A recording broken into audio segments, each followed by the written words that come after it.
Your skill sets need to be determined not by you, by other people who are going through it. When you've developed a certain amount of skill sets, you will naturally start to see results, and then business comes in to amplify that piece. A lot of coaching, especially early on in coaching, it's like, oh, I'm just here to talk and like figure something out. But yeah, you can figure something out, but if you don't figure out where to apply it or how they might apply it in the upcoming time between sessions, like I actually think most of the coaching happens between sessions, not in your session. Like you might think like, oh, it's all about the session.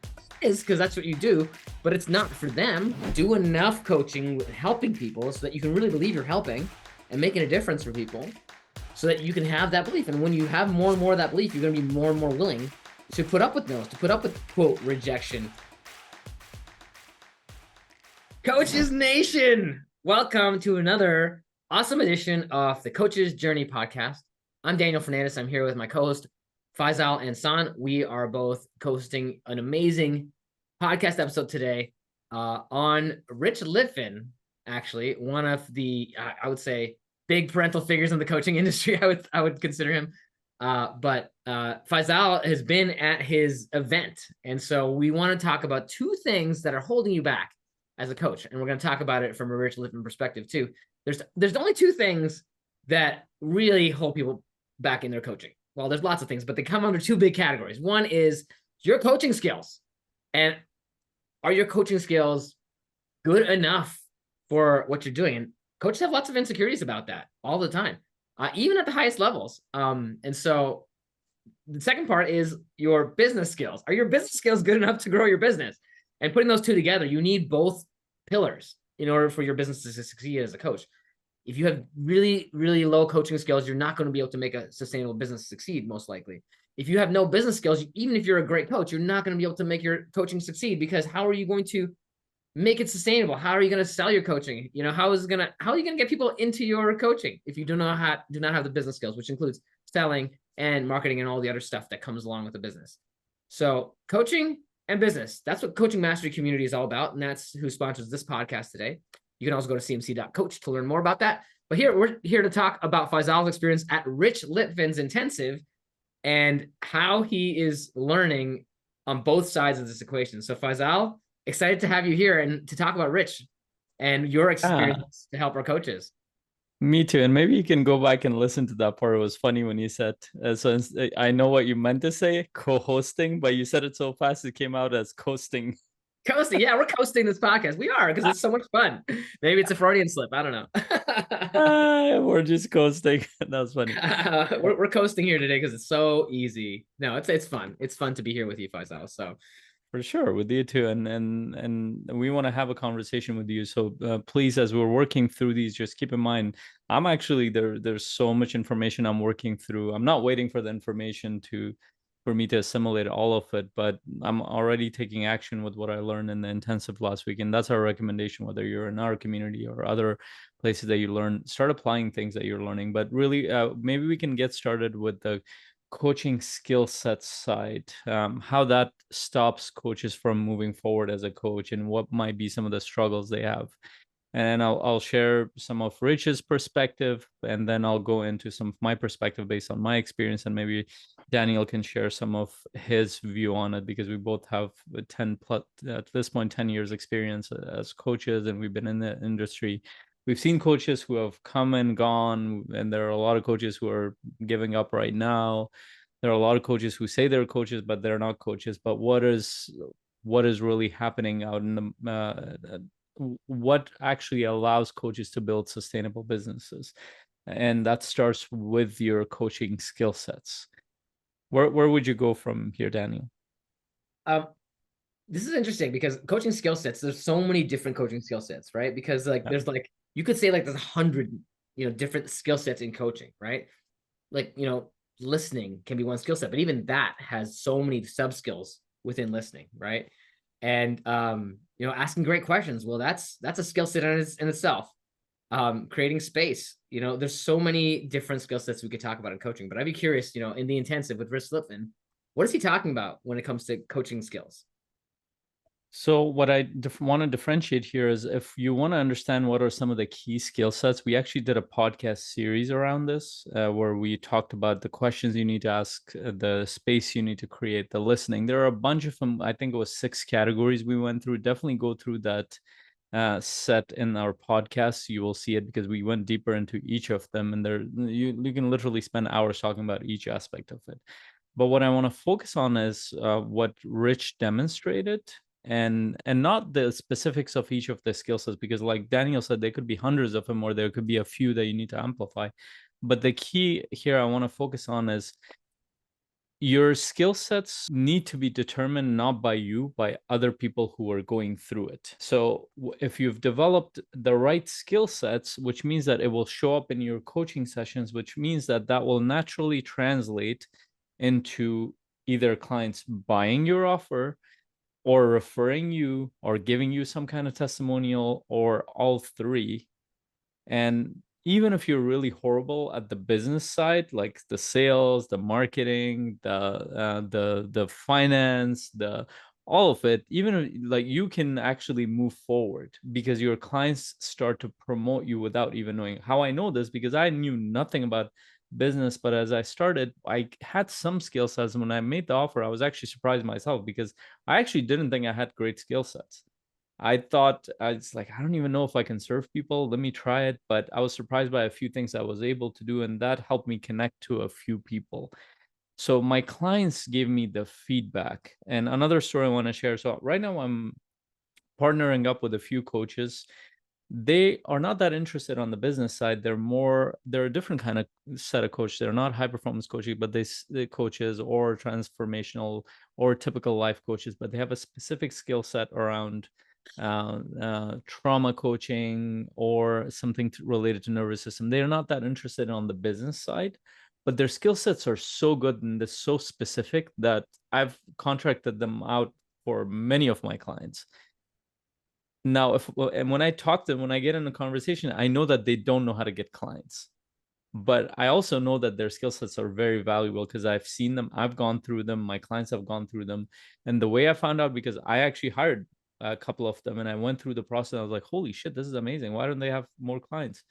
And I asked them, like, would you want more clients here? In the beginning, I was just referring people randomly to them, like, would you want more clients? Because a lot of my clients could need your support. Yes, how much would you charge? And whatever they wanted to charge, I just gave them I connected them with the right clients, and that benefited my business and them. But the key is, when I really talk to them, they don't really know much about business, but because their skill set is very specific, they're really good at what they do, and they've practiced it for a while, and they've been able to help people. Even though they don't really have their own business built up, they're getting a lot of clients from all kinds of sources. It might not be the best clients, but it is clients, and they're expanding their network, and that's the key. When you've developed a certain amount of skill sets, you will naturally start to see results, and then business comes in to amplify that piece. At least that's what I've seen in this context, and what I learned from Rich, and this is why he says that in his book. This is why he kept talking about it, that your tools, skill sets, the way you coach, and he kept demonstrating it, is very important for you to be able to build the business. You cannot override that part.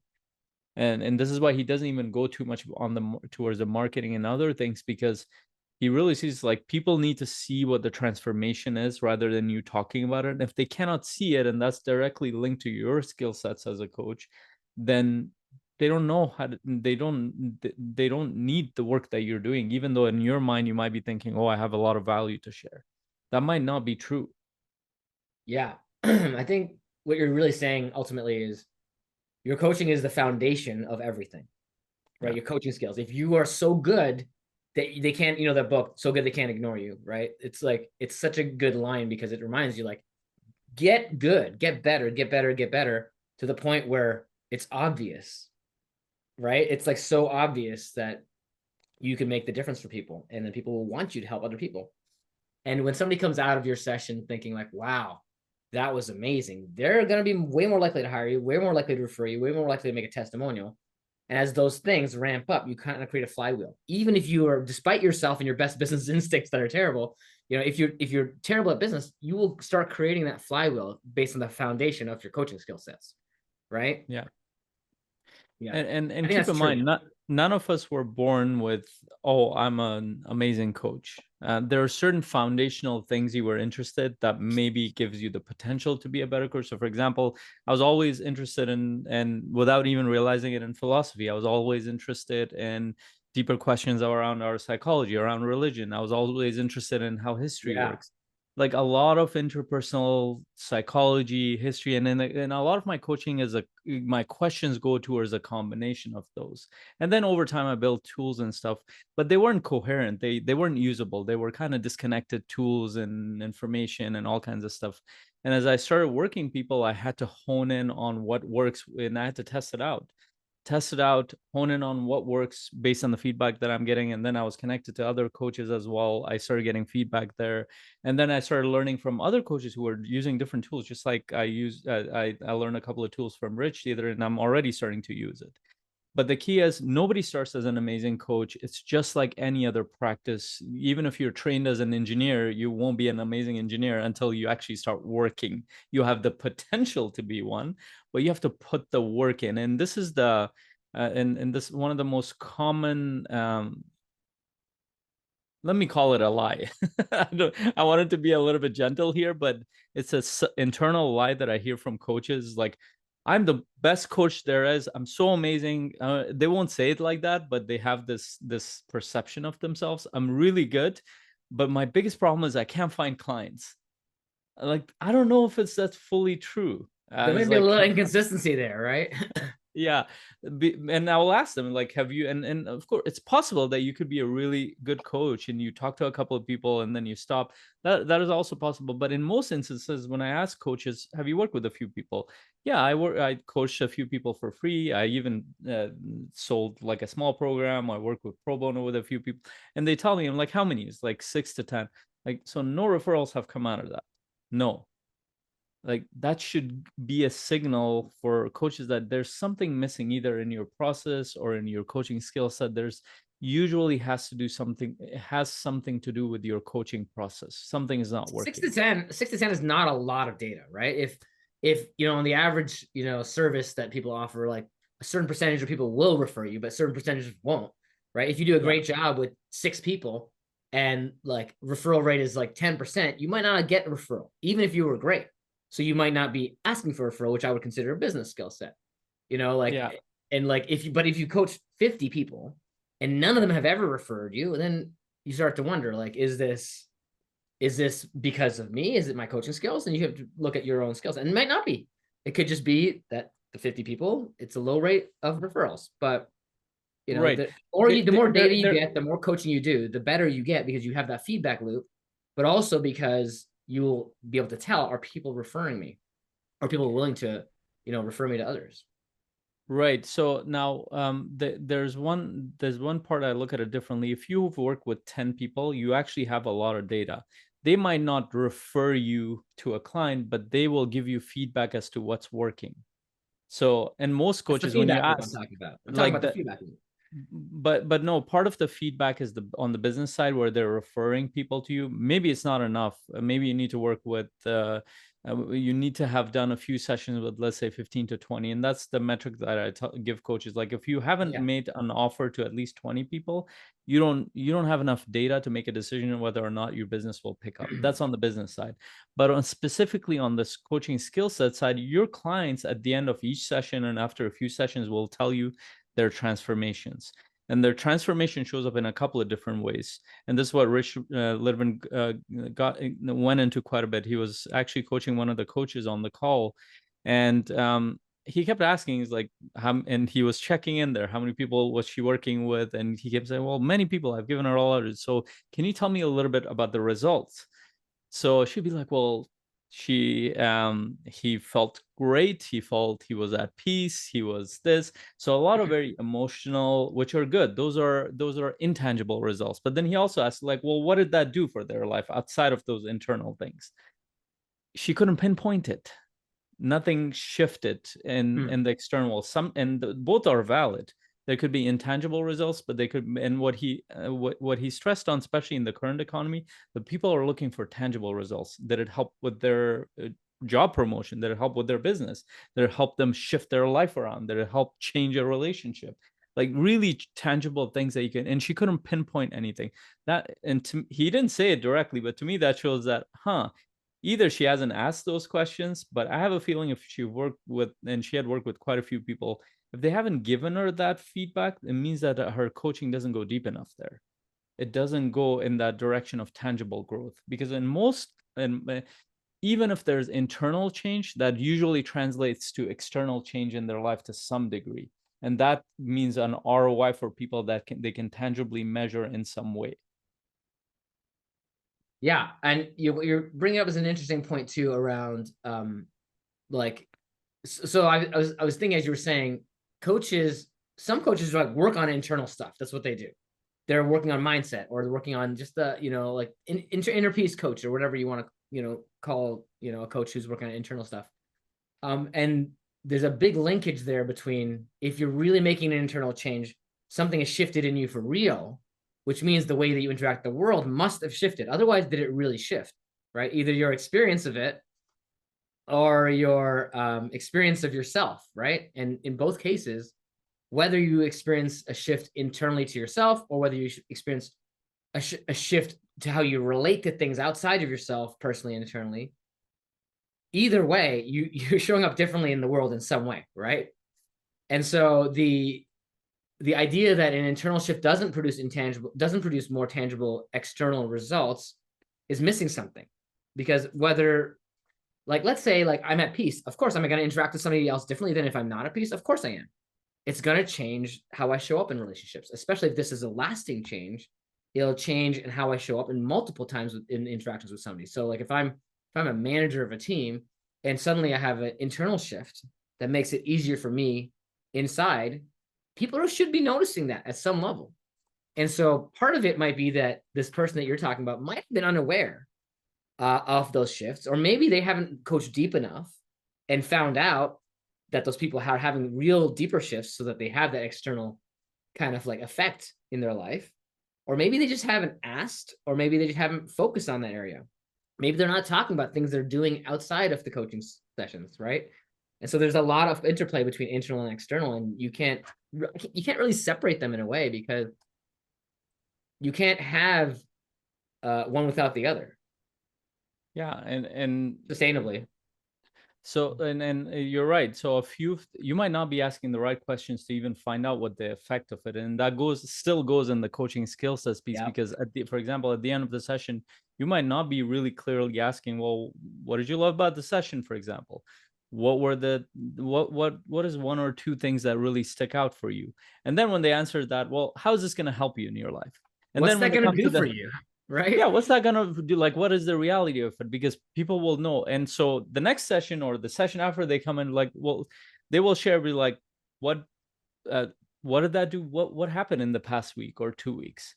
What is the effect of it? They will share that. And if you're not recording that and you're not getting them to connect the dots, they might not even know what the hell's going on. They might not even be connecting the dots with your coaching. So, but that's still a coaching skill set.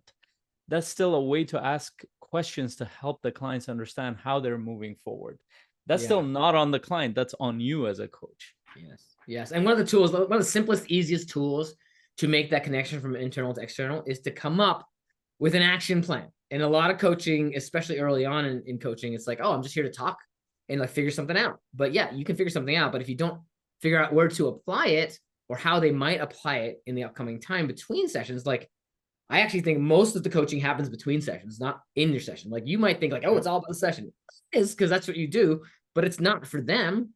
It's in the session. It's all about your skills in the session. Yes, absolutely. You want to make the best session you can be and do all the great stuff that you do. But if you don't have a way to translate that into the real world, there's an opportunity missing in your coaching skills. And the easiest way is just to, like, whatever the insight is, whatever the shift they're having, is like, how are you going to apply that? Where in upcoming situations that you're going to have, could that be applicable? What is an action step you could take based on what you just said? So what do we do with that? I like to make sure that clients never leave a session without an actual step. And sometimes the step is something simple, like, think about this deeply, journal on it. That could be a step, but there's something they're doing differently. Even if it's just an awareness thing, like, pay attention to where this happens in your life, right? And notice it. right? And so like there has to be some kind of translation, and it's not always like very clear external action. Do this one, mail this document or whatever. It can be something a little more subtle, like meditate on this or think about this or journal or figure like talk to that person, right? Yeah, for sure. And one of the things I've noticed, but in the beginning, it's not that big a deal. But I've seen this with coaches who are starting out, and I love this question from Steve Chandler that would say, who worked with Rich, and they built the program. Now he's retired at this point. But one of the questions he asks is, if you had only one client, how would you treat them? That was a very important. That hit me right when I had a bunch of clients. I wasn't paying as much attention to all of them. In the beginning, I was really taking care of a client, and it's not like I was consciously not taking care of my clients. I had too many, I had a lot of clients and I had a lot of responsibilities. So and I had gotten into this world of business. Where do I get other clients? Like, don't worry about other clients. Like, how are you treating each one of your clients? Because each client is an avenue towards a referral. Each client is a transformation. Each client, not only that, from an ethical point of view, this is a real person who has a real family, who has a real part of an organization, a community, something that actually. So it's easy to lose sight of that. But and I've seen this with coaches who are just starting out, and they lose track of that very quickly, even if they have like 2 or 3 clients, because they get busy and sales and marketing and other things. They forget that this is a real person on the other side. And when they stop doing that, it doesn't matter how many sales they have, they stop getting referrals on the other end, which means that you really need to pay closer attention to your clients. This also will help you understand how to connect the dots for the clients. So for example, one of my clients actually came up in the session today, one of our group sessions.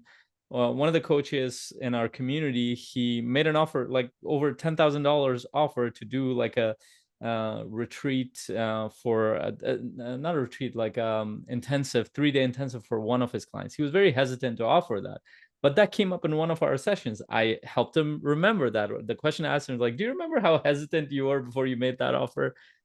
And I don't think he remembered that in that moment. To him, it was a win, and he moved forward. He added value to the client, but the seed for that came from our session.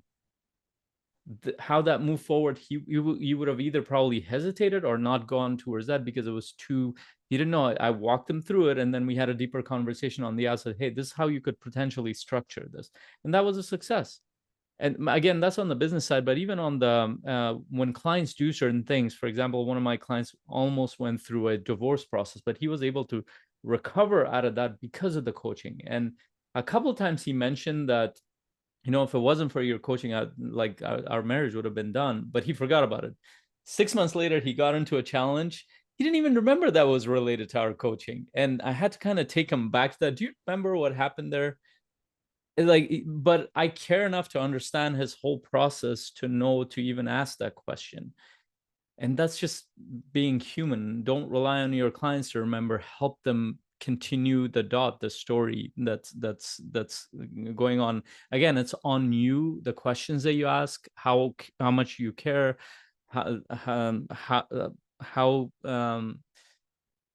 how important is it for you to serve that one client versus all the clients or so many clients that you might have, whether you're scaling or growing or even starting out? Because even if you're starting out, you might have other responsibilities. You're not paying attention to the clients. But again, this is and this is why it's important to be in a community with other coaches, watching the mistakes that they've made, how they've learned, whether it's from me, from Daniel, or other people. And if you're not around other coaches, you're going to struggle in this area.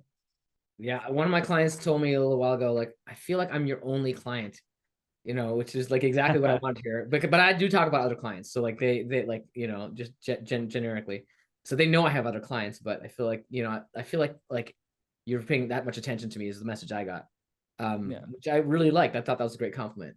Um, and but I don't want to go too far here because I want to hear the other half of the equation. It's the business skills. I want to hear what would Rich Litvin do from a business skills point of view and a business perspective. What are you learning from the intensive there, Faisal? Yeah. So before I go to the business, one of the key points here is to consider, because most coaches, for them to build skill sets, whatever they are as a coach, they tend to go read a book or they go through a course.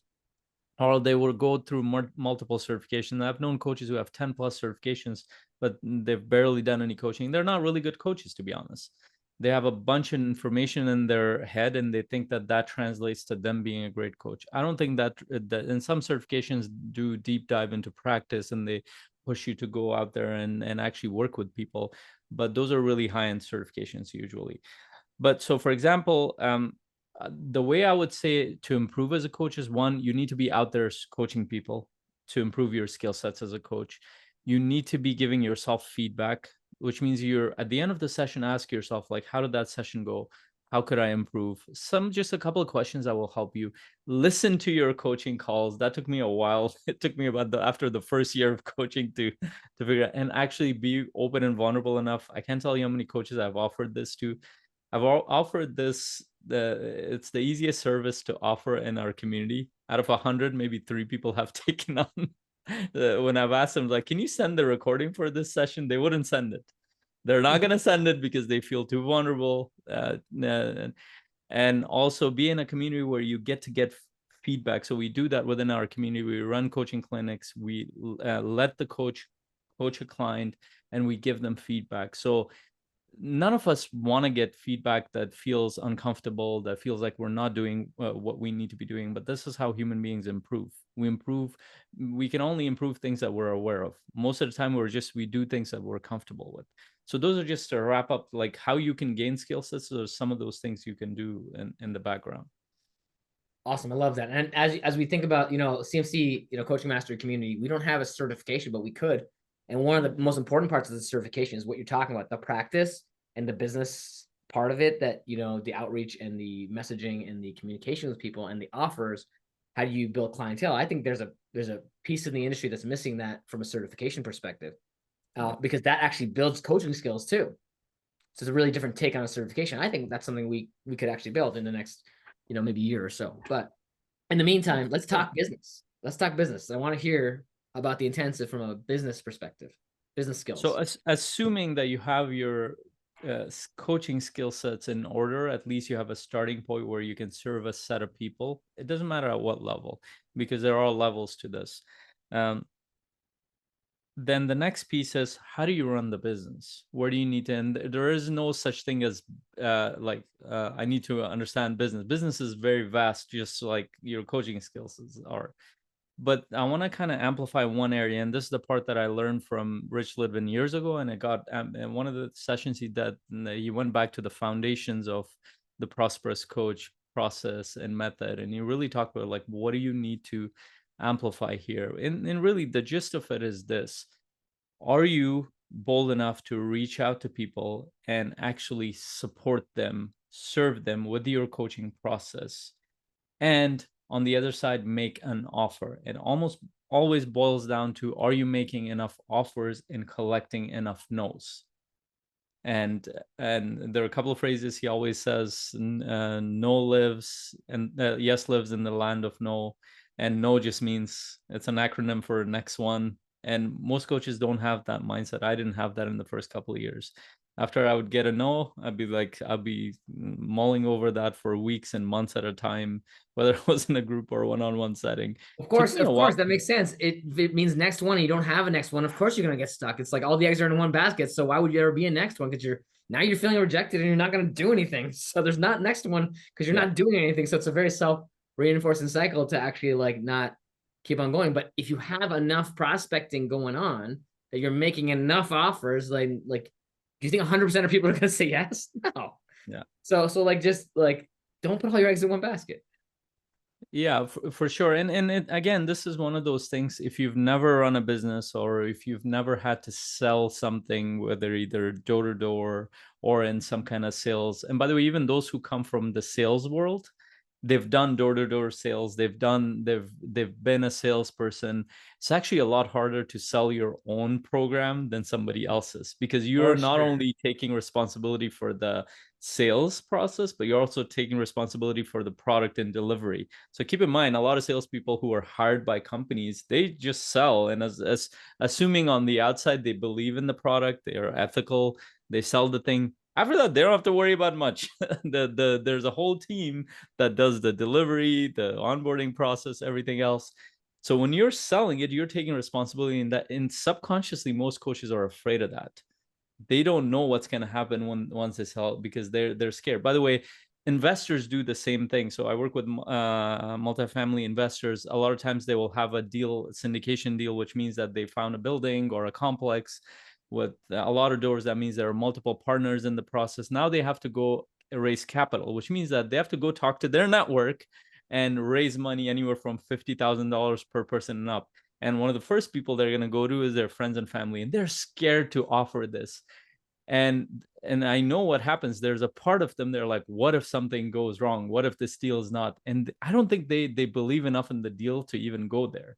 Or I'm like, if you cannot offer this to your loved ones, why would you offer it to other people out in the world? It's the same, like, it's the same with your coaching. If you don't think you can serve people, if you cannot offer that boldly, and then I always ask coaches this, I'm like, why aren't you shouting from the rooftops about your coaching services? Kind of a little bit, of course you're not going to do that, but why aren't you talking to a lot of people? Because there's a hesitation when it comes to your confidence, your skill sets, and usually confidence comes your ability to have the skills to know something. So they hesitate. So you are not getting enough no's. You're not offering it to enough people. Maybe you don't believe enough in your own process, and that's related to you just don't have enough data. You don't know if it's real. If you think about what would Rich do, what he would do is he would be talking to everybody because Exactly. he would have such like, so if it was you and you don't have the deep enough belief in your coaching, this comes back to the coaching skills. Do enough coaching and helping people so that you can really believe you're helping and making a difference for people, so that you can have that belief. And when you have more and more of that belief, you're going to be more and more willing to put up with no's, to put up with quote rejection, and to put up with like all the resistance that you might have, because you know you're making a difference, right? Like if you are willing to help your family with that, like that's a good sign. If you're willing to help other people with that, that's a good sign, right? Because you know it makes a difference. Because most of you are ethical, like caring people. Like that's why you got into the coaching business, because you care about other people. And if you care about other people, what you don't want to do is like screw them over with a terrible deal, right? But if you know your coaching is a great deal, like if you don't believe that yet, you need to work on that belief. And maybe it's a belief because it's based on experience of having been able to make a difference for enough people that you can't deny it anymore. If you believe that you're giving them a great deal for their own transformation, and to the results that they're looking for, of course you're going to be, willing to sell. Think about this. Like, do you love your iPhone? If you have an iPhone, like you're probably talking about it all the time with people who want to know about iPhones, right? Like, yeah, like people who are passionate about the product, they do tell people about it. Just if you had built the iPhone yourself, you would be a little hesitant to tell people, because like it's you now we're talking about. Like this, okay, this analogy is breaking down a little bit with the iPhone, but sometimes we conflate our coaching services with our own identity. Because if somebody says no to the coaching, or somebody perceives that like you're trying to sell them something, ooh, I can't handle that, right? Like I love this scene from Back to the Future where Marty McFly's dad is like, I just don't think I can handle that kind of rejection. That's like it's like my favorite scene because of coaching, right? And how coaches go through this process. Like, I don't think I can handle that kind of rejection. Not only can you must. You must be willing to go through that rejection, quote rejection. It's not even a rejection, because they're their own person with their own life. It might not be right for them, and they have to make the decision. You're empowering them to make their own decisions. So if you empower them to make a decision and they say no, it's not a rejection. It's them choosing not to proceed. That's fine. It might have nothing to do with you. But if you're willing to go put yourself in enough places to open yourself up to not having clients, then if you believe that you can make that difference, like go for it and make the difference, because the more you do that, the more difference you're going to make. And it's kind of like this self-reinforcing flywheel, where the more you do it, the more you can notice the results. And that's why it's good to ask your clients, what were the results? Like, what did you get out of the session? What did you love? What difference did it make? All that stuff. Once you start believing you can make the difference, you're going to be a lot less hesitant to worry about yourself, in the process. Yeah. And let's talk about something like specific. And I love this, and I'll just amplify just one piece of this. And the way, and I've done a video before, a couple of videos around this, is that your value as a human being is very different than the market value. And the reason why coaches conflate the two is because our own identity shows up. our own growth shows up, the adversities that we've gone through. So we kind of connect that to that's the value. We connect our adversity to the value that we give to clients. That's not real. That's and if you were selling like a product like this, you wouldn't do that. But even if you did that, you clearly know, because there's a tangible physical thing, that there's a difference between you and the thing, even though you might have built it and designed it. But in coaching, it's very hard. Like, your services is literally you in a sense. But the market value is very different, because people get to decide, and this is how the marketplace is set up, especially in the capitalistic system, is that they get to decide whether or not your services are valuable enough for them to renew, send as a referral somebody else, or to promote you somewhere, whether that's in a one-on-one setting, group, in their community, organization, everywhere. That has nothing to do with you as a human being. That doesn't determine your value, but it's very hard for coaches to separate. So become aware of that, because you're going to see that your own lack of self-worth and all kinds of stuff will show up when you hear the no, because you think it has to do with your value, but it has nothing to do with you. And this is why the key is to go out and at least offer to the next 30, 40, 50 people, and you will get the data needed around, well, what are the skill sets you need to develop as a coach? What are the skill sets on the sales process as a business owner? What are the things you need to develop? And you might even get a bunch of clients, even if you're horrible at that process. So keep that in mind. And then a couple of key things I'll bring. I learned this from Alex Hermosi, and I can even hear this objection from coaches right now. Like, okay, I get it. I believe in myself. I'm going to go out there, put myself, but where the hell am I going to find people? Well, people are everywhere. People are everywhere. You don't know that, but sit down, take a deep breath, because you're going to be scared before you even sit down. Take a few deep breaths and start making a list. First, go through your phone, make a list of all the people that are there, put it in an Excel sheet or something, make a list of all the people that you know in your social media, make a list of people on your LinkedIn, and create a couple of categories. Create the first category of people you know, they know you, they trust you, you trust them. These are the people who are going to become your biggest promoters. Second set of people, you've known them in the past, but you haven't really connected with them for a while. Maybe it's been 3 months, 6 months, 1 year, 2 years. That's the second list. Third list, they're just random people on your LinkedIn, Facebook, and all that stuff. Leave that to last. Start with the people you know. And most coaches will hesitate because, like, I'd rather start with people who I don't know. Yeah.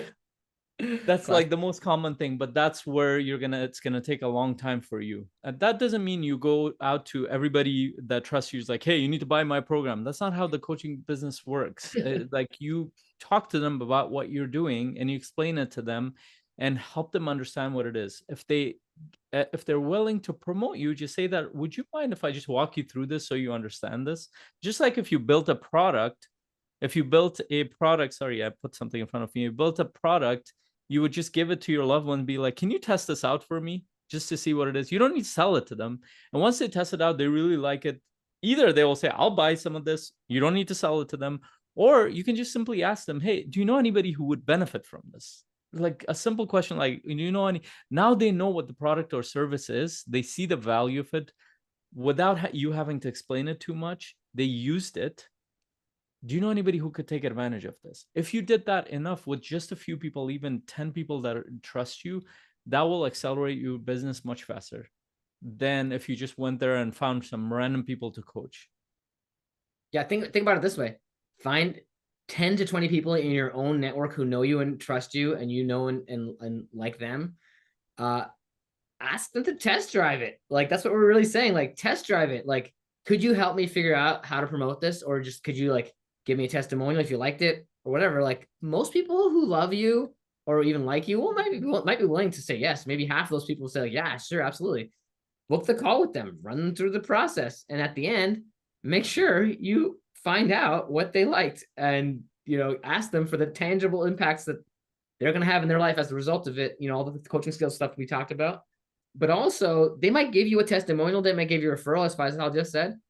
It's actually way simpler than we think. We just get in our own way because we don't want to put ourselves out there like that, because they might say no. Okay, great. Go to the next 10 or 20 people. Like, they might say no, and we're fumbling with the messaging and stuff. Just be honest. Like, be upfront. You don't have to, like, make a big thing. You don't have to create this giant message. Like, hey, I'm doing this thing. Like, hey, I would love some help from you, Could you support me in this process? Right? Like, they don't have to become your client. It's okay.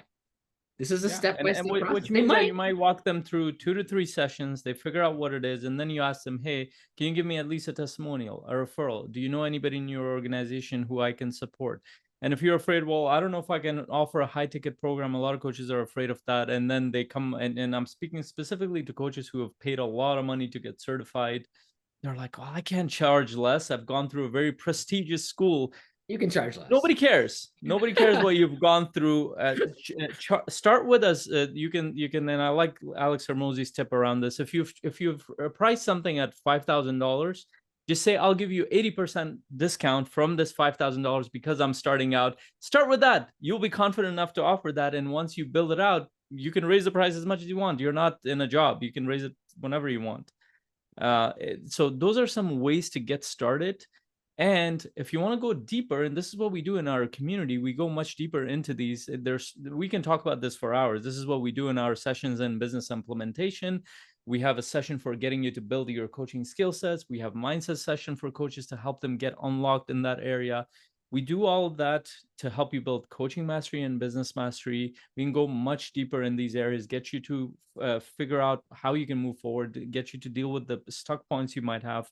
This is the implementation community that we have, and we have other coaches who are actually doing this and they're moving forward. You get to learn from them as well. If you don't have a community like that, that's implementation based, that's action based, where there are other coaches who have done this, there are other coaches who are moving their business forward, then you're probably struggling because of that. Yeah. And if you want to join our community, go to cmc.coach and send us a message. Once you join our group, you can just send us a message. We're on Facebook. Pick Faisal or me, send us a message and we'll get back to you. We'll help you figure out what's going on. We even have a free business assessment you can ask about. We can have you run your business through that. We're actually just here to serve coaches and help them through this process. That's why we both have coaching businesses. And it's why Faisal is down at Rich Litvin's Intensive, learning for his own business, but also learning things he can help share with our community. So we have a passion for helping others, including coaches. So we'd love to see you go to cmc.coach. And in the meantime, Faisal, if you had to summarize, in 1 or 2 phrases, for early stage coaches, what would Rich Litvin do? What would Rich Litvin do?